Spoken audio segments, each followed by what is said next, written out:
Ignition sequence start. 6, 5, 4, 3, 2, 1. We have a liftoff. What's up, everybody? Welcome back to Captain Samurai, our bonus segment with me and Garrett from the Sergeant and Samurai, and special guest today, Scagz from Who's this guy? the Two Doom Men podcast, has been wanting to get on and chop it up with us. So here we are. Yeah, thank you, boys, for having me as a guest on my own show. Thank you. Yeah. I love it. Yo, this is Captain Samurai, bitches. Yeah, man. We do things. Okay, this is different Captain over Samurai, here. but Scagz does all the work in the background for Listen, everything. Yeah. Listen, we're simple. Hey, producer Scagz. Yes. Hey, we give credit where credit's due. I'm like, Yeah. listen, right before the show, I'm like, all right, it's Captain Samurai episode. Awesome. Scagz, you're doing all the work, even better. Yeah, I enjoy listening to you guys when you guys do your episodes, and then you guys will like reference me or have like a really interesting conversation where I want to be part of it, and I'm like driving and I'm like, God damn it. I know. It's hard listening to everybody. All right, so this week Scagz is just here to do more work because El Capitano over here has I'm empty-handed, boys. I am black-pilled. You guys need to breathe new life into me. I am so tired of talking about mass shootings and transgender nonsense. And I know one of the topics today is transgender nonsense. Dude, I am fucking spent. I am so tired of this bullshit. I need this gravy train moving along. I need some heads rolling, some indictments, something to spice it up. Because, boy, this just shootings and transgenderism is the well's running dry for me, boys. All right. Well, I think that'll be interesting to dive into while you're black-pilled. I have on the docket. It's not that I'm so much black-pilled. It's just I'm tired of talking about it. Yeah. You know? Yeah, I understand that. Definitely. It gets frustrating because there's no like instant gratification in an instant gratification world. I was actually thinking, I was talking to somebody and she was just with one of her friends who's now in a gay couple. And like, she's very accepting and all this stuff, but it was kind of weird to see like one of her friends who she's seen date guys now be with a woman and stuff like that, but perfectly fine, completely accepting. But they moved to, a blue state and now everything's offensive and this, and you could see the brainwashing taking place from somebody who lived over here on, in the tri-state area to now across the country. All their values are changing and this is offensive and that's offensive. And, oh, well, how would this make somebody feel? And I feel bad because like, they're good people. I know who they are. I've met them before, but like this brainwashing and this inclusiveness is only going to eventually backfire. Because like I said, I'm so tired of talking about transgender and the LGBT community and this and that it's eventually going to get to the point where you're going to be forced back into the closet. You're gonna start getting ostracized again. You're gonna start becoming oppressed again, where you had all this inclusiveness, you had all the acceptance you needed, but the acceptance wasn't enough. It needed full control. Shove it down your throat 24/7. We can't even have fucking beer cans without being reminded about, this community. And there's nothing wrong with this community. And for the most part, I don't care who's a part of it and what your preference is. But this onslaught, this continuation of it being shoved down our throats, eventually the levees are going to break and there's going to be some form of retaliation. You know what I mean? And it's a small percentage of the country, no matter how hard the media wants to make it look like it's the entire world, traveling down this path. It's not. That's the fact. I'm sorry if it's upsetting, but like, I fear that like in the near future, like all the progress that was made is just going to go right in the garbage can. What do you mean by progress? What progress? If you look at how the Thank you, Scagz. I was going to ask that question. Was treated in the 50s and 60s and gay bashings and what do you mean? It was like the fucking Pope and your priest and everybody else. They were all accepted. They're part of the community. Pray away the gay and stuff like that. I think like for a long time, we've been accepting of this community. And I think eventually So we're going to talk about that hotline, right? What is it called, Scagz? Yeah, I'm going to call it the trans hotline, but right. So the LGBTQ plus human hotline. Yeah, it's not enough. So not now the government is getting involved. Call us for your information. Just so many entities are going to get involved and shove it down everyone else's throat and call everyone a homophobe and a transphobe, that it's only a matter of time before people retaliate and that acceptance is gone. Mm-hmm. You know? Yeah, you have a very black pill take right now. While I'm reading the white pill, which I've referenced a lot lately, I'm almost done with it. So I would just tell you there's historical precedent of insane, tyrannical governments controlling every fucking aspect of your life and trying to, ram down your throat the CCCP, the Communist Party in the Soviet Union was like in every facet of life. If you weren't thinking about it all day and participating as like a comrade, as a member of the party, you were like ostracized the same way, not exactly the same way, but it's a similar playbook right now. Right. And just again, the white pill, the whole moral of the story is that place don't exist anymore. It fell apart, and it fell apart peacefully. And are things perfect in that part of the globe? Of course not. But are they way better than they were under like Joseph Stalin, where people were like intentionally being starved to death for 20 years? This way would break their spirit and get them dependent on the state. Yeah, they're way fucking better than they used to be. Well, did you see the Putin speech, him talking about all this? Which one? He's had a lot of speeches. He's had a lot of speeches. It was something recently I saw, and it was a translation, so my Russian is not that great, right? So God damn it, inclusive. All I got is like dos vidonia or nostrovia, and that's all I got. So yeah, he was talking about he was like pleading to the West. He's like, what is wrong with you guys? Why are you letting these evil people? Why are you letting these gender, fluid and everything else control your culture and your children and everything else? Like, this is wrong. This is not like part of, God and Jesus and everything else. And he's going in. And it's funny that it's coming from like me and James have said it a bunch of times, was like message over messenger. Right. So take the messenger out of it. Sure. Let's say Vladimir Putin said everything he was saying is very true and connect to this days. Now, I'm not a Moscow mule. I'm not a Putin lover, blah, blah, blah. So you're not a Putin apologist then. I know. So sounding like yuck. I know, but me and Scagz have went into this in great detail, where we did the flip of what we're doing to Russia, if they were doing it to us, and it would be fucking astronomical, right?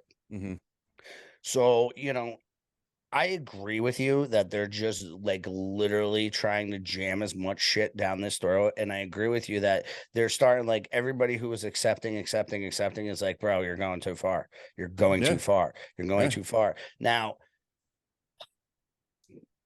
it depends, your religious outlooks. It depends on your social outlooks. Like you said, for most of us, I mean, we grew up in the tri-state area. There's a lot of, gay and lesbian, couples that we've grown up with and know, and brothers and sisters and people we know that choose that. And, we've become more and more accepting of that, is that's their lifestyle, etc.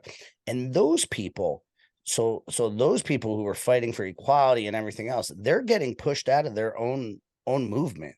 Like, it's not enough to just be gay. It's not enough to just be a lesbian. Now you have to cut off your dick or have chest surgery or a chop top or whatever the fuck they call it. Or dance naked for kids. You guys dance naked for kids, right? Like they're like, this is not what our movement was about. We just want to like get married and like be accepted. Like, we're not about all this other fucking wild, crazy shit. And you're starting to see them fight back, like the Gays Against Groomers. But you're also seeing it on other levels where they're like, whoa, I didn't sign up for this shit. And a lot of these people spent their whole lives like in the closet and having to go through a traumatic experience just to come out, and then they finally do, and they start getting accepted and they start living a normal life. And now this type of spotlight is put on this movement where it's like this. I mean, it's insane. Let's just call it what it is, because we said it's time to stop being nice, right? It's fucking lunacy. And when that pendulum swings back, the repercussions aren't going to go back to, I don't think the repercussions are going to be, oh, we just accept you again now. You know what I mean? Like, I think it's going to swing back and progress is going to be lost. This is why we need a national divorce. Going back to even how you began this conversation, you said your friends moved somewhere else and now they've become different because they've moved somewhere else. Like, yeah, we're different, right? This is a large place physically, and we're all different. And the more powerful the central government becomes, the more it tries to like create these certain types of people that are against your value system, right? And in their favor. We're not going to, like the three of us sitting here, we're not going to be able to just magically fucking change any other random person in the world's opinion. I mean, we could try, but you can't just make everybody be like you. And frankly, I wouldn't want to make everybody trying to like be like me or something like that. But we can split the power of the government so that it doesn't have this CIA psyop lab think tank where they're creating this shit and then forcing out the propaganda, what we're going to get into before, where they're creating hotlines where children could call up and talk to them about certain things. At best, we get separate countries that, like the Soviet Union got, they fell apart and they went into separate countries that more represented their own individual cultures or whatever they wanted, like Ukraine and Russia and Kazakhstan and et cetera, Estonia. At worst, we can shift the Overton window back to go back to a constitutional republic where the states have way more power than the federal government and things are a little bit more decentralized. So there won't be any federal government coming around and fucking dictating every aspect of your life. You'll have a little bit more local control of the state government, and the state can kind of represent what you think a little bit better. As an anarchist, it's not perfect, but it's better than where we're at right now, which is essentially this fucking monolith that wants to like control everyone and churn people out to think a certain way and behave a certain way. And if you come out a way that they don't like, they'll fucking cut off pieces of your body to make you a different way. It's bizarre, but that's why we need a national divorce. Look at you bringing logic into Captain Samurai. So, yeah, which is fine, but this is my issue too. Like, we're all tri-state boys, right? Like, national divorce, we're moving south apparently, right? Or more north, perhaps. We got to pick up and leave. What, Canada? To New Hampshire, possibly. That's too close to Canada. They're just as crazy. Nah, dude, New Hampshire is the freest state in the union. What, live free or die? Live free or die. It's cold. That means that people. Yeah, but that means that all these pussies aren't going to want to go up there. We might lose New Hampshire to if it's north versus south. We end up losing New Hampshire. No, but it wouldn't be individual states. It would have to be a line. East or west. Why would it have to be a line? Why is everybody very liberal? Why is everybody? Yeah, it is and it isn't. It is and it isn't. The cities in Vermont are pretty liberal, but the countryside is just like New Hampshire. But everybody has this like romanticized historical view of the Civil War, right? First of all, I'm not saying there should be a Civil War. Well, that's I'm how saying I there should be a pictured, national divorce. That's how I always pictured the national divorce. So are we going to have like like the Mason-Dixon line? Yeah, and then go below? That's the way I was picturing it. And like if you look Mississippi, through if you look through history, that's just one type of Civil War that happened. So like then everybody on this side was against everybody on this side. But if you look at like Spain, there was like factions within Spain in different areas, and there was no clear-cut line. So the Soviet Union again. How many different countries came out of the Soviet Union after?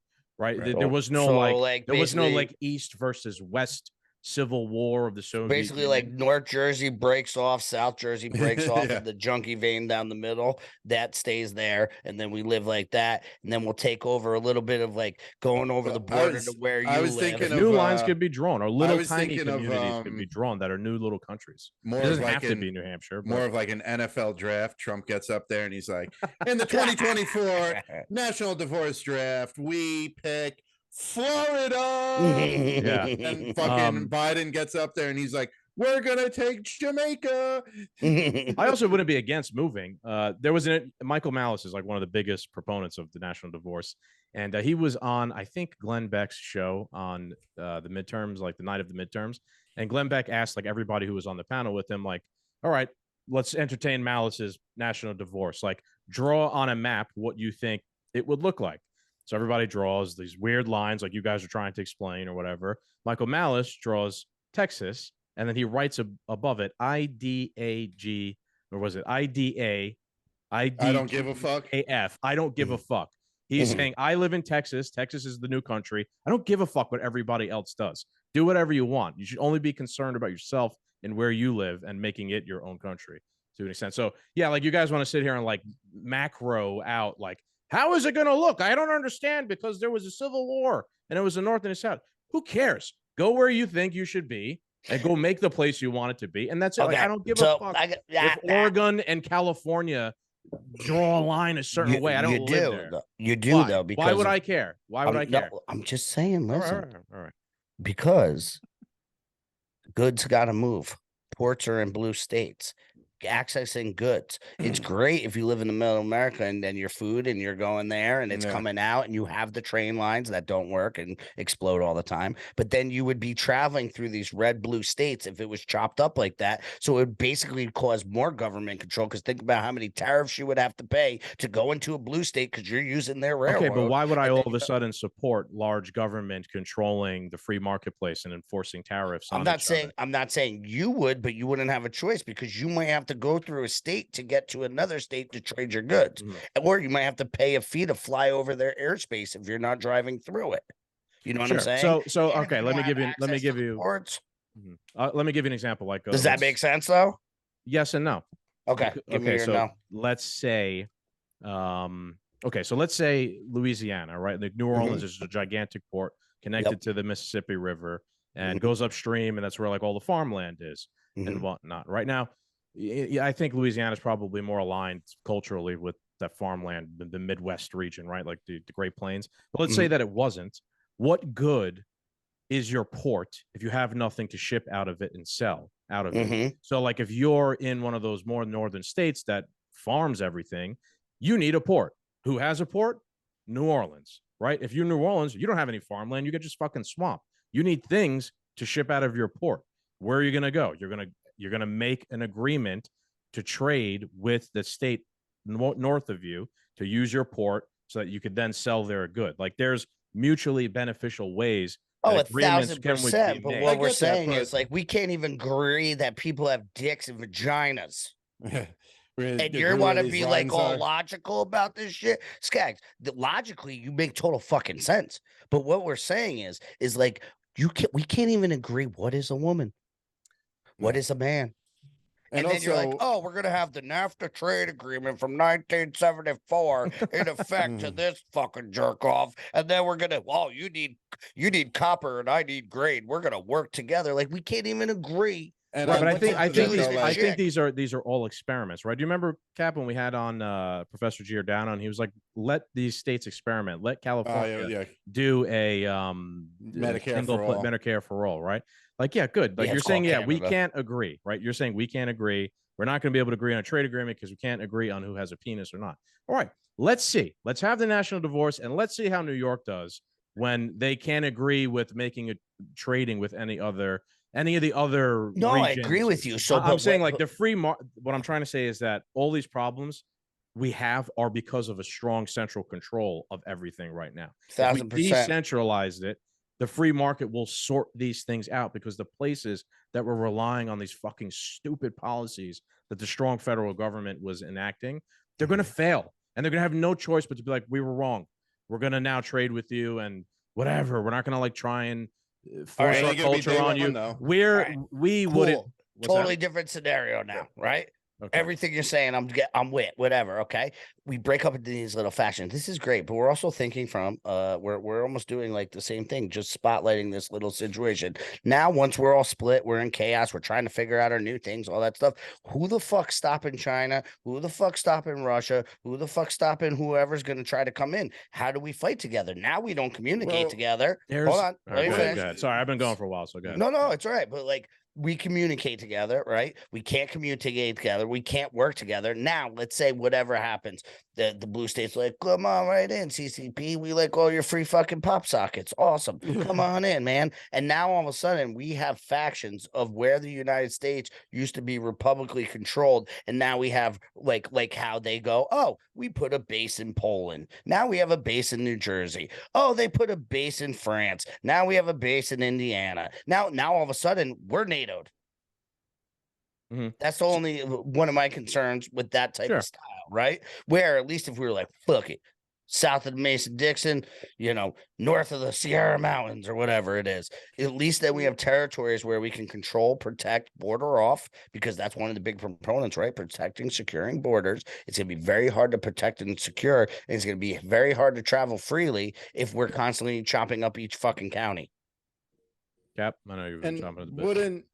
So even though in a national divorce, we're just decentralizing government, kind of going back to a republic, wouldn't the federal government still oversee the military then? Or that's the only reason they were around. Again, we're talking about a wartime, hypothetical right? situation here. Throwing shit at the wall, seeing what sticks. Yeah, I mean, I don't know. In a version, perhaps. But these debates are going to have to happen. The thing, though, that I want to point out from what your guy Malice said was like, Texas, I don't give a fuck.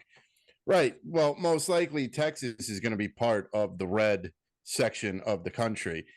We can't just, New York, New Jersey, and Connecticut probably aren't going to be part of it. So we're probably not going to have the luxury of saying, I don't give a fuck. Probably going to have to pick up and move. Okay. Because we're not going to be able to. It's not that hard to do. Like, right. My grandparents picked up and left Italy to move over here. It's not like it's never been done before for you fucking black-pilled bastards. It can be done. It's not impossible. No, it can be done. It's not impossible. It sucks starting over with having nothing and working and everything else and opportunity. It was also a different time where if you worked hard, you had good opportunity and everything else. Now you can work hard and not have any opportunity here. Get fired because you're not black enough, or you're not gay enough, or you're not this enough, or you're not white. You're too white. Sure, but all of those things you're explaining here are all creations of the strong central federal government. The 1,000% and things they're pushing. 1,000%. That's why the whole reason why I support the national divorce is to get rid of all these things that are like detrimental to people. They're sold as they're great. They're sold as equity. We're gonna help everybody, whatever. But in reality, you're right. There's less opportunity. But we would need a new government to falling control. Out of the sky. Right, there would be a new government that can look over the divorce, right? So there'd be what government? It would be there would be no. If you have a national divorce, you're still having a government overseeing your sectors, right? But there's no overarching strong central government like managing the divorce. Like there's not going to be How would that happen then? How would that happen without going kinetic? How would it happen without going kinetic? How did it happen in the Soviet Union without going kinetic when the Soviet Union dissolved? I don't know. They sat down. They sat down. The like leaders from each region sat down, signed agreements, hashed out where the lines are going to be drawn, and they went their separate ways without a single shot being fired. And honestly, they haven't started firing shots at each other until this empire got involved on their side of the globe because it's too strong and central. Like right now, two of those independent national divorced kingdoms, right? Ukraine and Russia. Now they're fighting each other because our gigantic empire is over there trying to like meddle in proxy wars. Did you see what I'm saying? Like they did it. It's not like it can't be done. It's not like people immigrating to another place can't be done. There's no need to be black-pilled on it because human beings are fucking tough.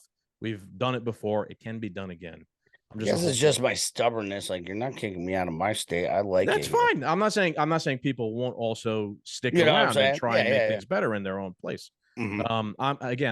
The reason why I like the national divorce so much is because the root of all these problems is the fucking federal government. The state 100%. governments are bad too, but we have to smash that up in order for things to. They make all the problems and they have all the solutions, or they have all the kick the can down the road solutions. Mm-hmm. Yeah, exactly. So let's that was a really good opening, I have to say, man. I didn't think we were going to talk about the national divorce today, but let's get into this thing that we were referencing, and this is just another example as to why this was the clown prince. Oh, this fucking press conference person, Karine Jean-Pierre, and she's talking about a new program, etc. that they have. So let's listen. We are so proud of the kids across this country who have organized protest and school walkouts to tell the politicians in their states to stop this legislative bullying. I know that these political attacks can really take toll on people's mental health. So I want to say directly to LGBTQI+ kids, you are loved just as you are, just the way you are. And if you're feeling overwhelmed, you call 988, the National Crisis Hotline, and dial the number 3 to talk to a counselor who has been specifically trained to support LGBTQI plus kids. This is a new service that the Biden administration is proud to offer during these incredibly hard times for these trans kids. So there you have it. The guy that was against gay marriage is now has a hotline. What the flying fuck? Real quick. Government. Yeah, go ahead. I'm sorry, real quick. And after this, make a point. Like, no, don't talk to your parents. Go and talk to the federal government if you're feeling down or depressed or there's something wrong with you, or like go talk to the government. Don't talk to your parents. That's essentially what they're saying. Yes. This all went south when they said like, oh, if like the kids would be like, oh, I'll just call diapers on my parents. Like this is when this all started going south. Dude, the government has no authority to get involved in children's sexuality. Oh, they do to them. I beg to differ. Right. It's in a press conference from the White House press secretary. Secondly, I beg to differ there, secondly, Cap. This is where people need to wake up. Start throwing flying headbutts. Something, because when the government we're not advocating for any violence. They're metaphorical headbutts. Yes, when the government is telling you where this is just another situation where the government is here to help. They created this problem and they magically have the solution. This is where people need to wake up, that you should not be going to the government for any of your goddamn problems. Get a therapist. Maybe there's a whole therapy sector for LGBT community people. I don't know about it, but getting involved with the government should, if there's any kids that are confused listening to this show, do not call this number. Goddamn. In all seriousness, talk to your parents or a counselor that's not connected to the government or something. They all are. Go to your parents. Your parents are the people you're supposed to talk to when you are in trouble as a child. Not but what happens if my parents aren't accepting of me? Right. So, and on the flip side of that, you're fucking weird. On the flip side of that, let's run the scenario here. I know we said we should call and see what happens, but I feel like we're gonna get in trouble, man. We might, but at the same time, it would be more effective if a kid called to see how they would treat the kid. It would be, in my opinion, I'm a good project. Not or O'Keefe group now. Yeah, it would. Yeah, we'll see. Well, they're looking for citizen journalists, so if a kid calls up this hotline and they're confused about their gender identity or whatnot, what do you think they're gonna tell the kid? You think they're gonna tell the kid, no, you're actually a boy if they're a boy? No, they're gonna lead them with whatever highly trained scenario they were supposed to present. This is my problem, okay? All right, I'm trying to say it. I'm figure out how to say this without being fucking. Oh, we're already suspended anyway for a week, which I forgot to mention. So yes. All right. So no, but therapy and therapists. I'm having a struggle with this lately.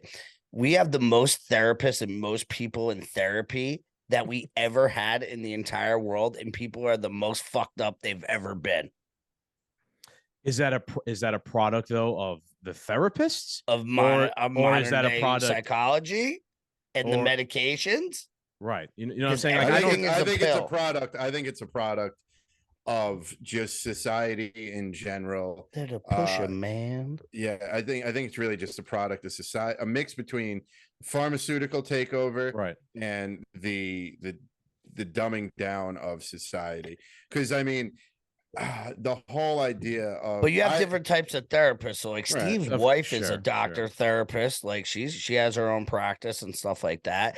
She has a totally different aspect. Yeah, but she married Steve, so that's all her sucks. Red flag. Yeah, I don't know about that. No, either red flag or he's zero. He's like her her fucking life's work, his life project. If she can't fix him, she's never gonna make it. But I do know people that have different styles, and that's the other thing. You have conservative therapists and you have lunatic radical therapists, right? So nobody on that hotline is gonna be like, no, actually, you're a boy. Well, that's what I'm saying, right? Don't you think first question? I'm like, how do I know I'm a boy? I'd be like, do you have a dick? Right? Like, well, disregard that because you're a girl.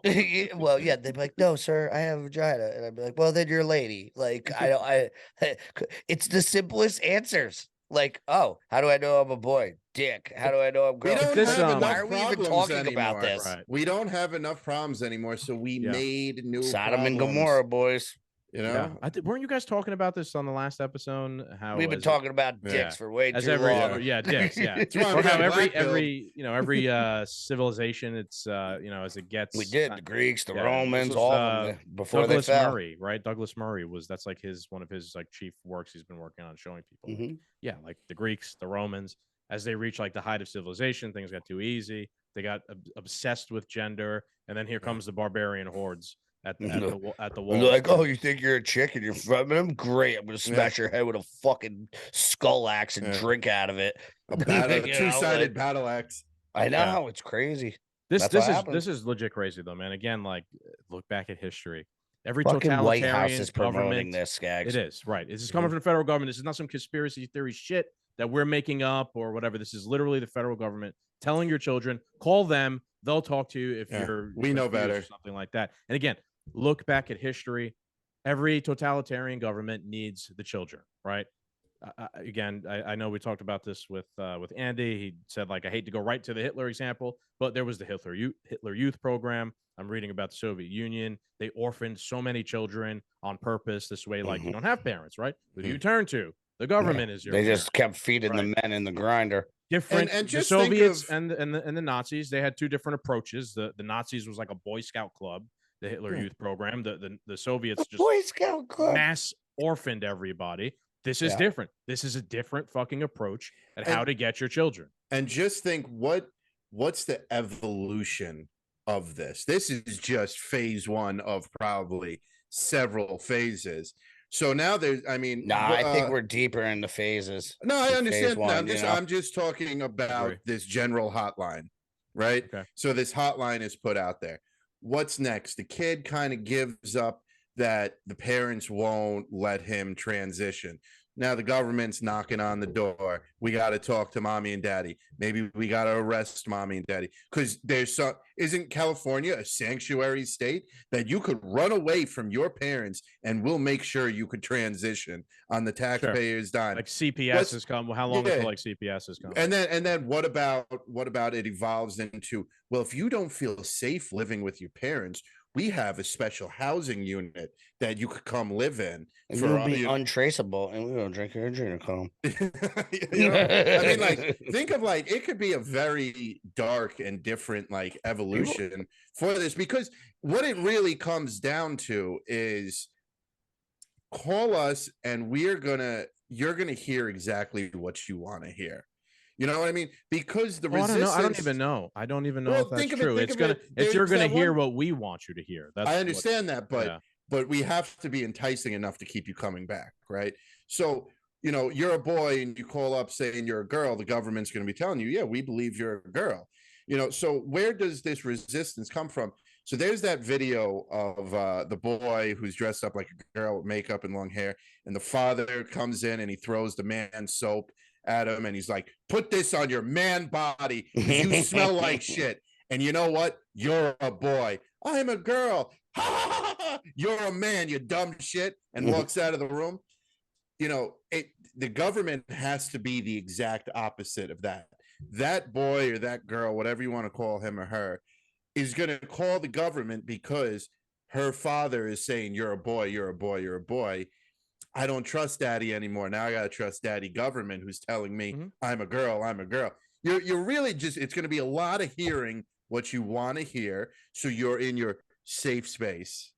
Yeah, they want to drive a wedge between you and your parents as a child. It's just another degree of destroying the nuclear family. Yes, I agree. Mm-hmm. Which Captain used to be a big conspiracy. And I have more on that. The banks created buying homes because they needed to lend money, but you had to lend money for something. So they said, oh, if you live in America, you got to own a house, 3-bedroom house, 2 kids, 1 car, this, that, blah, blah, blah.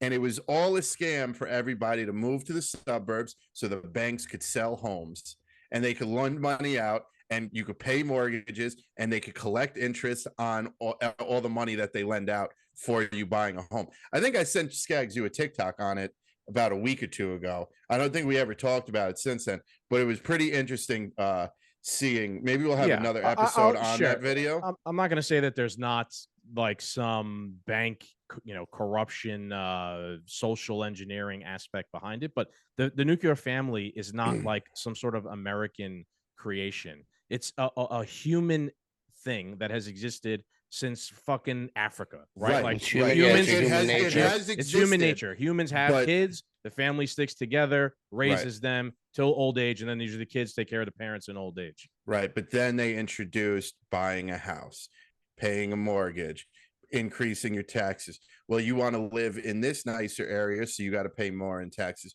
You know what? Only the men are working. Let's get the women to work. You know what? Let's get the kids to start work. We can't have the kids working for 9 cents at 8 years old. Let's get the kids. So now we got more people taxed.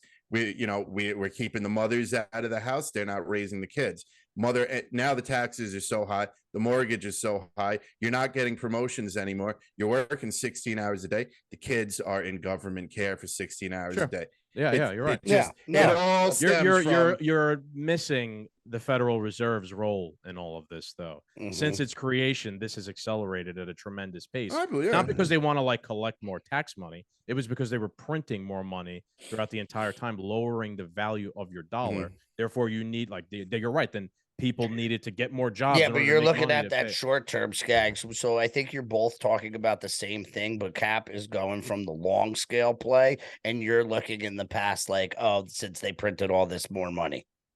You know what I'm saying? They're directly related, though. I'm talking about after World War but I'm just saying, you're both saying basically the same thing. Yeah. You're just going from the long game bottom up.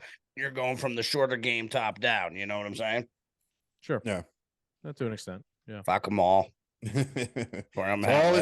Everything is a lie. Everything. It is, dude, and that's what's sad. And I know it's black pilling for a lot of people, but I don't know, man. There's been a couple things that happened that you're like, yeah. Put some faith back in some old letters I used to read, and then it put some faith in some other things that we're doing. And did you get a chance to? Well, I know Scagz didn't watch the documentary I was telling him to watch, because definitely just by hearing it's hard to watch it. It's not like it's just on television. I have to watch it on a computer. It's I bet you got a smart TV screen. Share that shit. Yeah. I do want to watch it. I do want to watch smart, it. Pretty and smart. This guy is but so. What was I saying with the Europea and stuff like that? But where was I going with this? I'm sorry. What were we talking about? Everything is a lie. Yeah. So nuclear family, everything's a lie. But I was saying, because you went back to the Hitler Youth and stuff like that. But and me and you talked about it, his story. Say it like that, history, right? His story. So whoever wins writes the history, right? And I think that there's more and more stuff coming out day to day, whether it's outlandish UFO alien shit, to the federal government releasing more documents, to this coming down, to us seeing commotion. I think this is put on display to be opening and awakening everybody to the whole thing is a fucking farce. Yeah. There has been too much information in a short amount of time, in a warp speed amount of time. And I don't know about you guys, but time feels like it's moving so fast. Oh yeah. Fast. But the days you're oh yeah, but then the day's over. And then all of a sudden you're it was another year. Think about it. COVID was last week was a product of us getting older too. I feel like as you get older, that's yes and part no, of the conspiracy, man.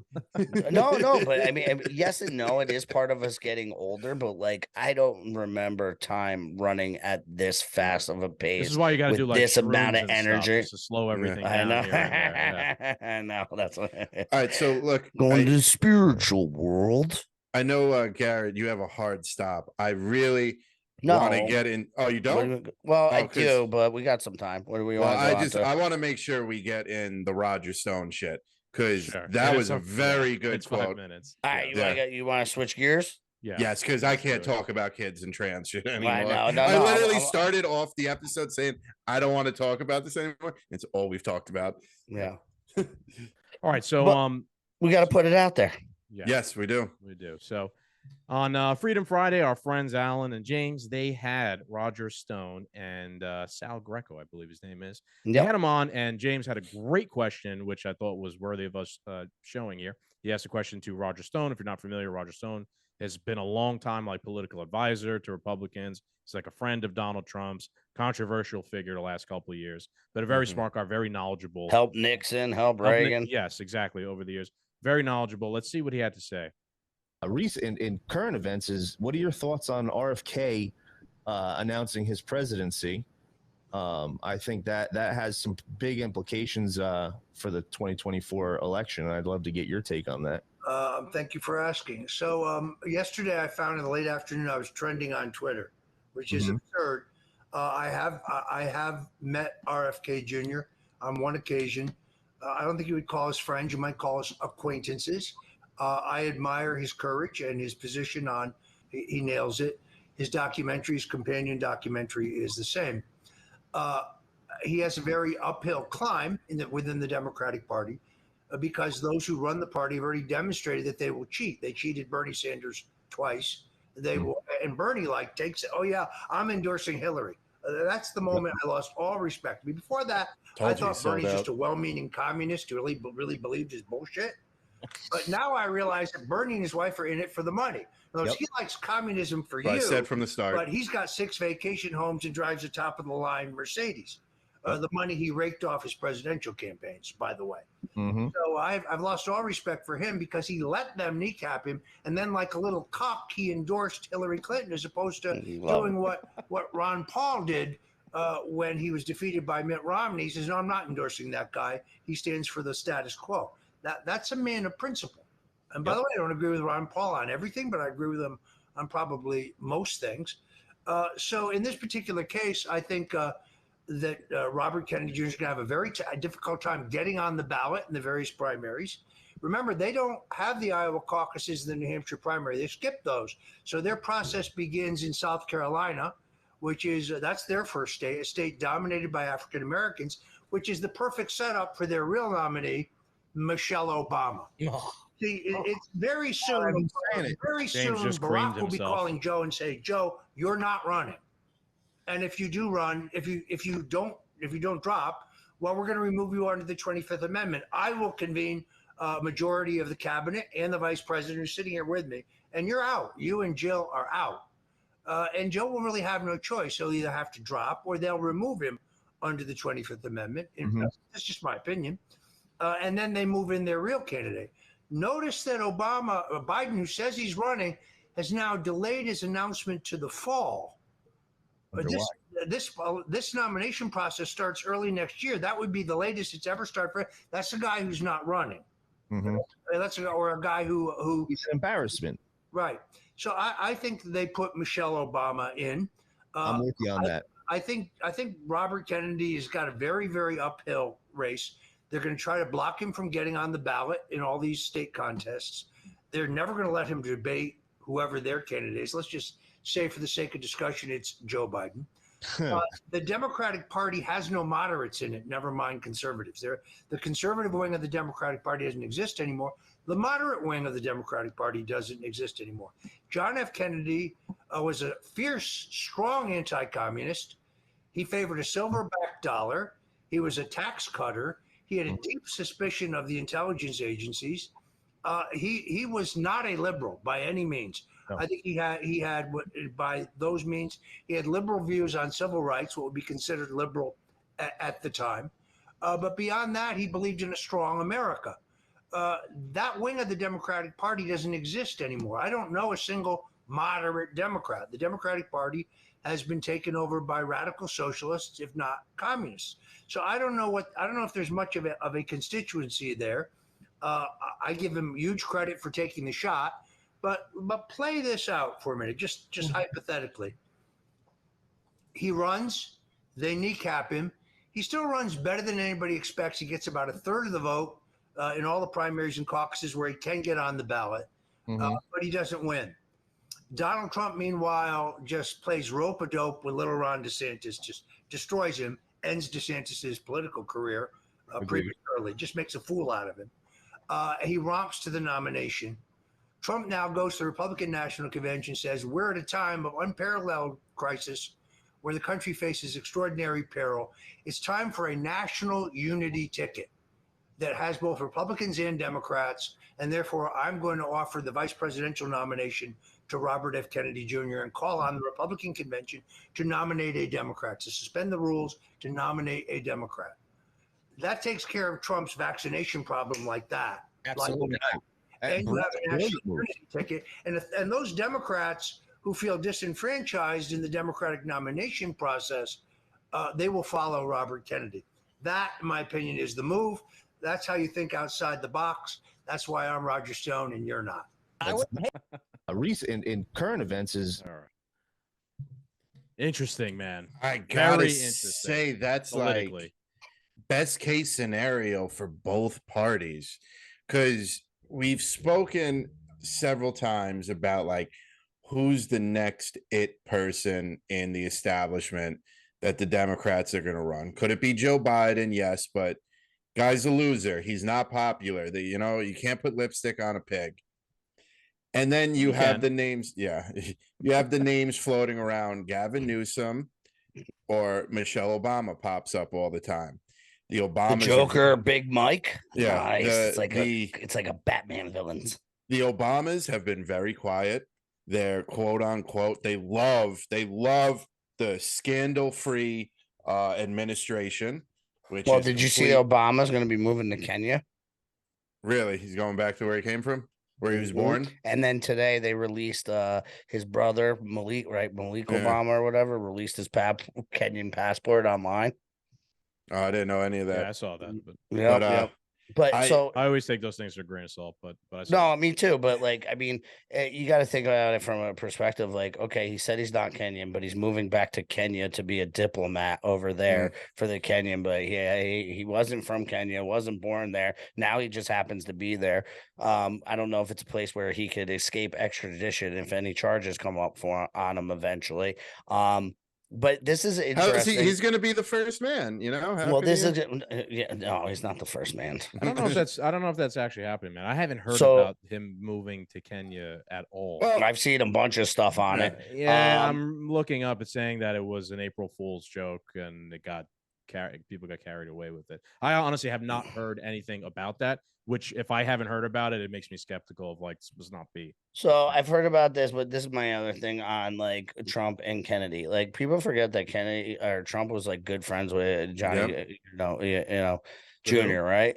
Okay, sorry. With John F. Kennedy's son, Little John, right? Him and Trump were boys. They were both socialite, New York guys, all that other stuff. Before he died in the plane crash, he was going to announce he ran for Senate, and Hillary Rodham Clinton got that nomination and took over that Senate seat when she's from Arkansas, right? So she ended up being a New Yorker, and they ended up taking over Washington Heights, right, in Harlem. So but they were in that district, but. This is one of the things that, like, okay, it's tough from like, okay, every president is controlled by the bigger thing, right?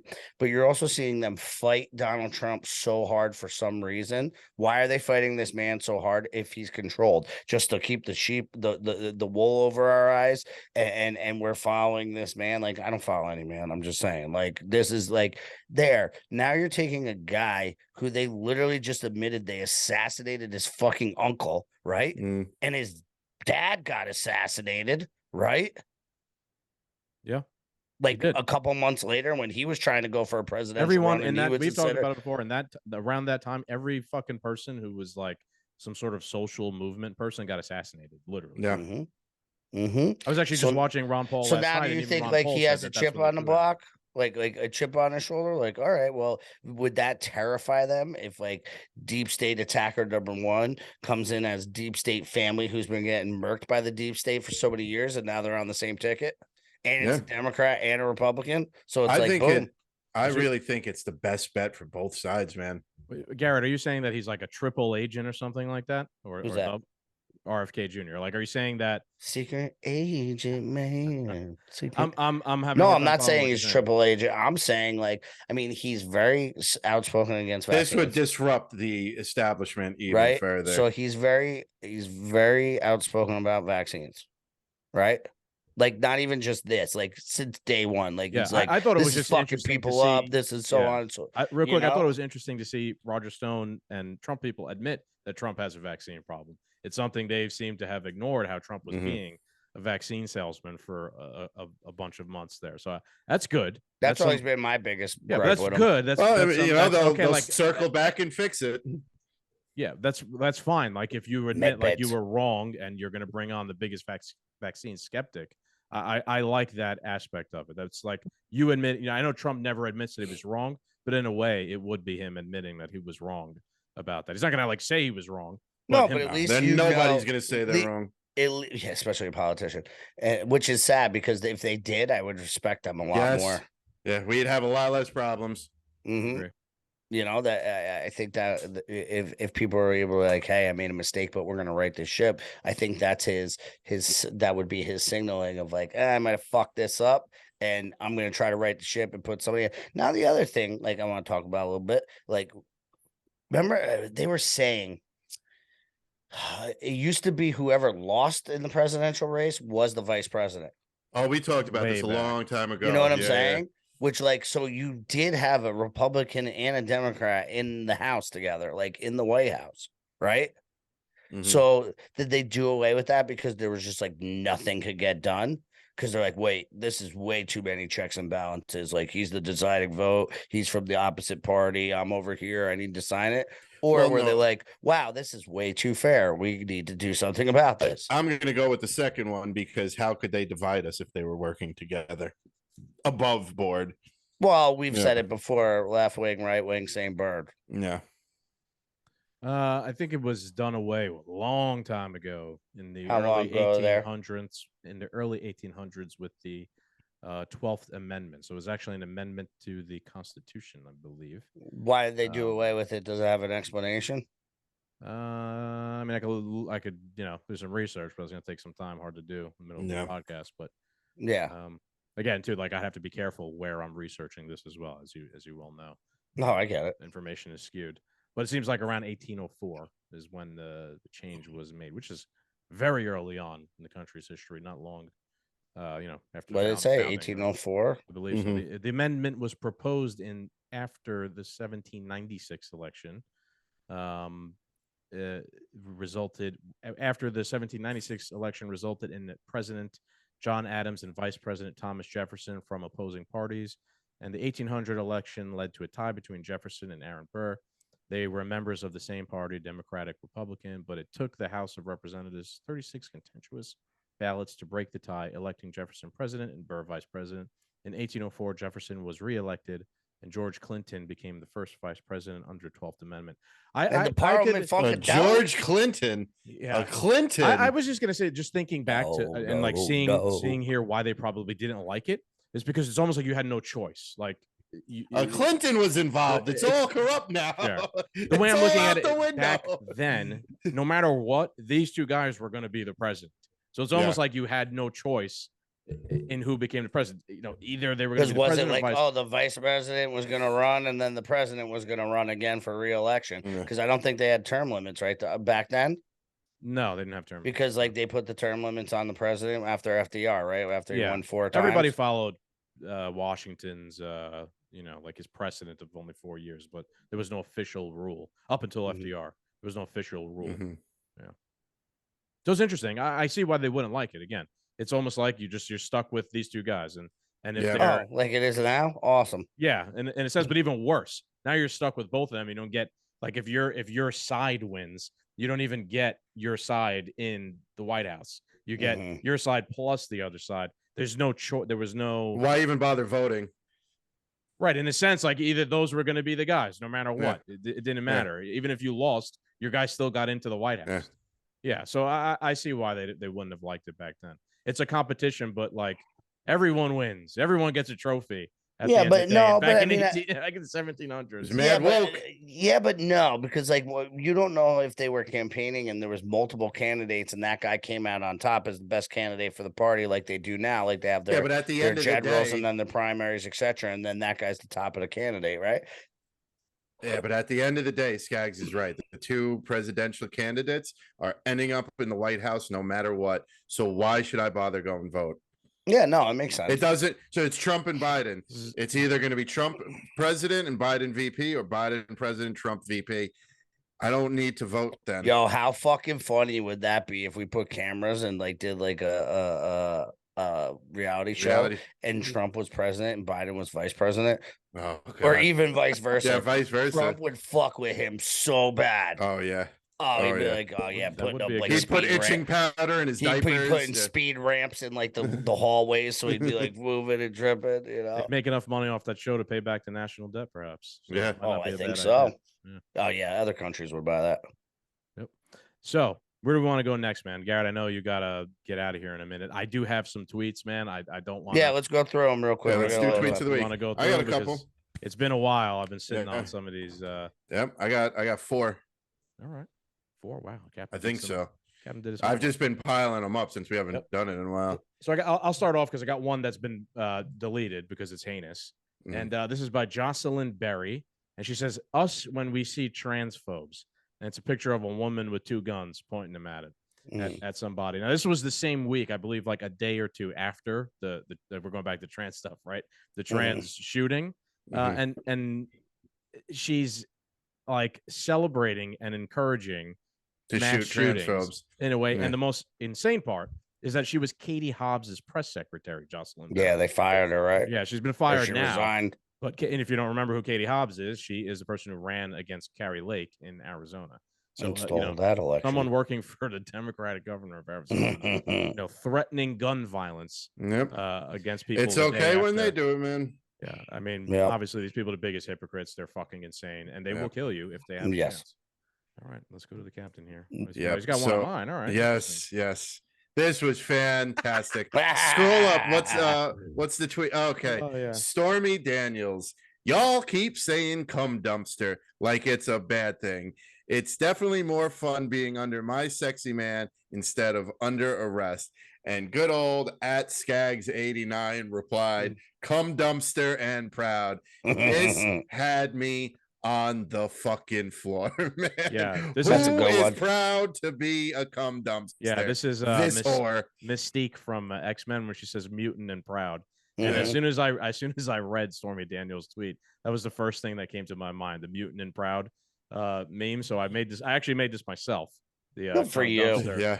And proud. But yeah, I mean, like, yes, being a cum dumpster is a bad thing. It's not something we should be advocating young women do, be a cum dumpster.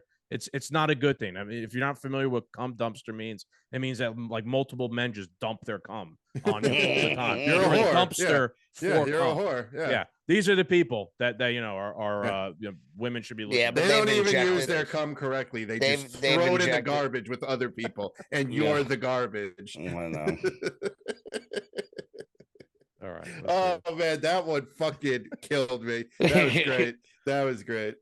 All right. From Speaker Nancy Pelosi, the grand jury has ex-speaker, sorry. The grand jury has acted upon the facts and the law. No one is above the law, and everyone has the right to a fair trial to prove innocence. Hopefully, the former president will peacefully respect the system, which grants him that right. No one is above the law, and everyone has the right to a trial to prove innocence. The person who used to be the Speaker of the House doesn't understand one of the most basic, fundamental, fucking foundational principles of America, where you until are proven guilty. Right. Every single person is innocent until proven guilty. This is not England, where it's the opposite, where you have to prove your innocence. That's how they do it over there. We're the opposite of them. You are innocent. The government and whoever, the prosecutor, has to prove you guilty. This is fucking crazy. That Nancy Pelosi's. She didn't obviously tweet this, but some fucking staffer probably. Yeah, but that was signed approved. off on it. Right, she probably signed off on it. But some but staffer. And then they have like a Cornell law link underneath it. But it's okay to word it this way because it's against Trump. So this is all that matters. Yeah, that's true. Underneath it is the Twitter community notes where they corrected her, right? Like where people can do the fact checking now on Twitter as opposed to some central fucking force. And they did. They, says Ms. Pelosi mistakenly says that Trump can prove his innocence at trial. Law in the U.S. assumes the innocence of a defendant, and the prosecution must prove guilt for conviction. Again, this is one of the most like simple fucking things in America that we're founded upon. It's crazy. All right. What do we got man? here? This fucking Zoom is so annoying. Can you press the sound? Oh, I can. Sure. So I'll read it and then you press play. So San Francisco politician Phil Ting, a Democrat, says the community will be much safer with criminals living amongst us, not locked up in prisons away from us. Are you fucking Boy, my God. this is magician level type of insanity. Go ahead. We had this idea that as a state, we could be safer if we put our inmates, our offenders in the most remote parts of the state. If we could just somehow separate them from their communities, separate them from us, separate them from their loved ones, from their family members, that somehow we would be safer. And what we discovered, and I think San Quentin has proven it, that actually the exact opposite is needed. That we need to be surrounded by community. That it took a community to get folks here. Decades, we had this idea. I wonder where this guy lives. Is there a prison in his neighborhood? I'm Yeah. gonna highly doubt it. This just so I have 2 points. One, this shows the complete disconnect to reality because California is fucked with crime. Sideways, it's fucked. And to just be like, no, we're going to bring the criminals home. But on this other hand, like if you look at like, I think prisons in like Finland and Iceland, where they put you through like education and you have a little bit more freedom and stuff, you're more likely to be reformed. And I think there does need to be like a sense of community and family for the prisoners to help reform them. That's not what I'm advocating for, though. Right. You know what I mean? Like he's like, no, we're just not going to put anyone in jail anymore. I don't think that's even what he's advocating for. I don't think so, but I think he's advocating for moving the jails close into like communities. Like, and that's somehow going to be better. make the prisoners better. And so, you know, that's really, and this is why government, you know, creates all of its own problems. What is that going to do? To drive property values down and make people poorer and move easier for them to scaff it up where they want it. Why would you? Who the fuck would want to live in your little tiny community, whether it's, you know, I don't know, the Bronx, or whether it's up here in Connecticut? There is a prison not too far from here. I mean, like, I don't really like that there's a prison there, but there is. Like, who the fuck wants a prison in their neighborhood where they live? Even if you're a crazy, that big old building in James Fast. Yeah, that's what's in there. Yeah. Even if you're a liberal Yahoo, like, why do you want your town to have like a prison in it now? Oh, I guarantee that's probably one thing that most people would agree upon in America nowadays. They don't want a prison in my fucking backyard. No, they want a prison. They want it in your backyard, though. Right. Now they want your home to be your prison. Yeah, that's true. They actually made electric stoves, electric cars, digital currency. You're under arrest. We don't even have to come to you anymore. This is from Lyra, the Tran Without Fear. Lord of the Rings has been my favorite thing for like 30 years. And when I found out that Nazis love Lord of the Rings, I had to pause and think through what Nazis love about it. Because here's the thing. It's really important not to be on the same page as Nazis. Did you tweet back to any of this, Scagz? I think I did. You always got some sort of witty. You always got some sort of witty bullshit like, to throw at them. Nazis, I might have. It might be buried here, but Nazis breathe air. So should you stop breathing air? Nazis eat food. Should you stop eating food? Yeah. I mean, she goes on to say, I think Nazis fundamentally do not understand Lord of the Rings, and the reasons they love it are the opposite of what Tolkien intended. You think the entire fucking story is representative of his going to serve in World War I and fighting against the Germans. Sauron and Mordor are supposed to represent the Germans, right? You know, Rohan and Gondor are supposed to represent France and England. The whole thing is anti-Nazism or anti-German. At the time, why would this doesn't even make any sense? You're just making this up, tying Nazis. I love that you guys are that big of dorks to know that backstory on the other. My wedding ring is the one ring, dude. I'm a fucking huge Lord of the Rings nerd. This is a stupid fucking point to me. I fucking love it. She even knows it's a stupid point. Like, she makes my point. Is a Lord of the Rings. I know more than this dumb bitch knows. Literally, we're not fucking Nazis. Nazis don't like Why would Nazis like a story a Nazi symbolic could of their like, own a destruction? Nazi could like Lord of the Rings.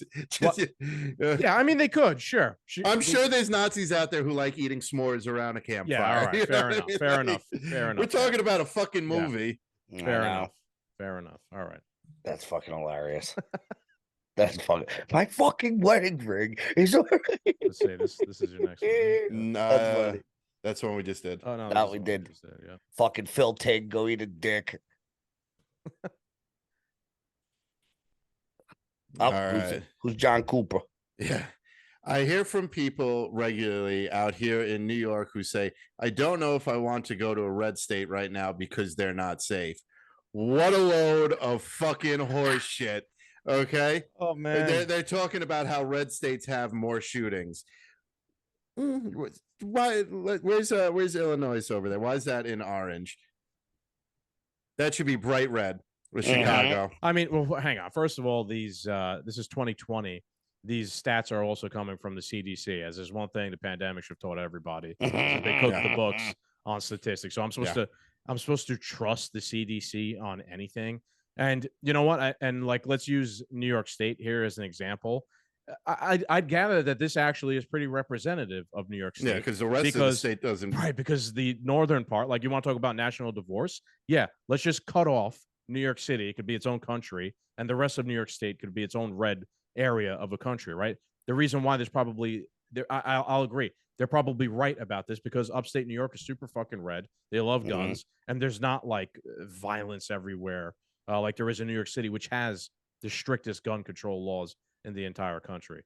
This is just ridiculous. This entire it's such right. I say you a TikTok that somebody sent me earlier, Scagz. I saw it too. I don't know if did you see that one? I saw it on TikTok itself before anyone just sent it to me. Yeah, I didn't know if you could throw it up or not. Probably can because it kind of goes with this. Hang on, I might be able to airdrop it to myself. One of the perks of having a Mac. Apple to Apple. Yep. Let's see. Apple to Apple. Yeah, we are back on TikTok now, folks. Go follow us on Two Doom Men. Just don't talk about the tobackies. Yeah, TikTok is so sensitive about yeah. What you like post, man. Like if you say a curse word, you could probably get fucking banned on TikTok. Yeah. Yeah. I follow a girl who reviews knives. Yeah, you're telling us. She has to show that the knife's not sharp. Sorry. Yeah, we'll start this again. Go ahead. All right, hang on. Let me make this big. You said the knives were too sharp, Captain, for TikTok? Yeah, she had to prove that the knife wasn't sharp before she reviewed it. That's insane. All right. Are we ready? So a little backlay. It was just from, what is this called? Activism? Yeah. They're always a good one on the tweets too, but it's talking about all these mass shootings and what was used in AR-15. So we'll just kind of let it go. The guy's laughing. One of you guys probably read faster than I can. You might have to read it out. So but from let call it to play. Activism, Sandy Hook was an AR-15, Parkland was an AR-15, Orlando was an AR-15, Uvalde was an AR-15, Buffalo was an AR-15, Boulder was an AR-15, Aurora, Colorado was an AR-15, Las Vegas was an AR-15. Colorado was an AR-15. Louisville was an AR-15. No. At this point, if you don't think AR-15s should be banned, you're part of the problem. Okay, so then somebody called the Texas one replies, Sandy Hook was a Democrat, Parkland was a Democrat, Orlando was a Democrat, Uvalde was a Democrat, Buffalo was a Democrat, Boulder was a Democrat, Aurora, Colorado was a Democrat, Las Vegas was a Democrat, Colorado was Democrat. Louisville was a Democrat.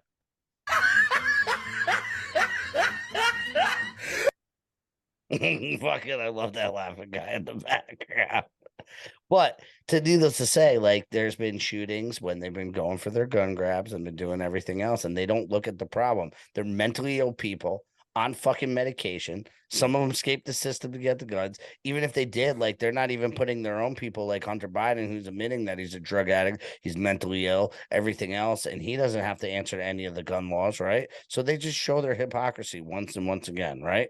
So on that note, before we leave, I actually got a text from one of my buddies. So he goes, if you hear anything about Kendallville, Indiana tomorrow on the news, it's about 12 minutes from my home. They buy groceries and shit there. Someone's been in a firefight with the cops for about an hour. Not sure if there's any casualties. All right, we'll keep an eye out for that. Keep an eye out for Indiana, folks. All right. Because there was something in Indiana not too long ago, right? Like literally this week or last week. I think so. Yeah. There was a shooting or something. So I got one more tweet. We're going to end my parts of the tweets with more trans stuff for you, Captain. This is Ollie London, who is a detransitioned trans person. And Ollie London goes, why is Dylan Mulvaney now the face of so many major corporations all of a sudden? You guys just talked about Bud Light and Dylan Mulvaney. Let me explain. Fortune 500 companies have the CEI index, Corporate Equality Index, which pushes companies to go woke and push trans models in order to improve their CEI score. He has the top Hollywood agency, CAA, which normally only works with A-list celebrities. So they have access to working with all the biggest brands and relationships with top execs at every major brand. So it's easy for them to get brand partnerships for the talent. The largest LGBT lobby group, Human Rights Campaign, pushes companies to use trans models in ad campaigns via the CEI index, which receives millions of dollars from George Soros' Open Society Foundation. TikTok promotes Dylan's videos heavily on the FYP page and through the algorithm, meaning brands want to work with him to get access to the TikTok market and his millions of followers/views. While being transgender has become the latest trend, gender clinics and stakeholders who profit from transitioning young people want to normalize transitioning so they use people like Dylan as a pawn in their game and lobby companies to be more inclusive. The more we see trans people everywhere, the more likely kids will want to become like them, which is exactly fucking sick. Most of us oppose the propagandist psyop thing like Dylan Mulvaney, not because we hate trans people, but because we know what the fuck is going on. Exactly. We're keen to your fucking reindeer games, Ben Affleck. Exactly. Cap, I think you got one more, right? Yeah. 4. All right, last one, then I gotta wrap it up, boys. Yeah, let's do it. Luke Rutkowski. Good. And so to follow up with what you were saying, what do you attribute the large jump in 2020 to 2022?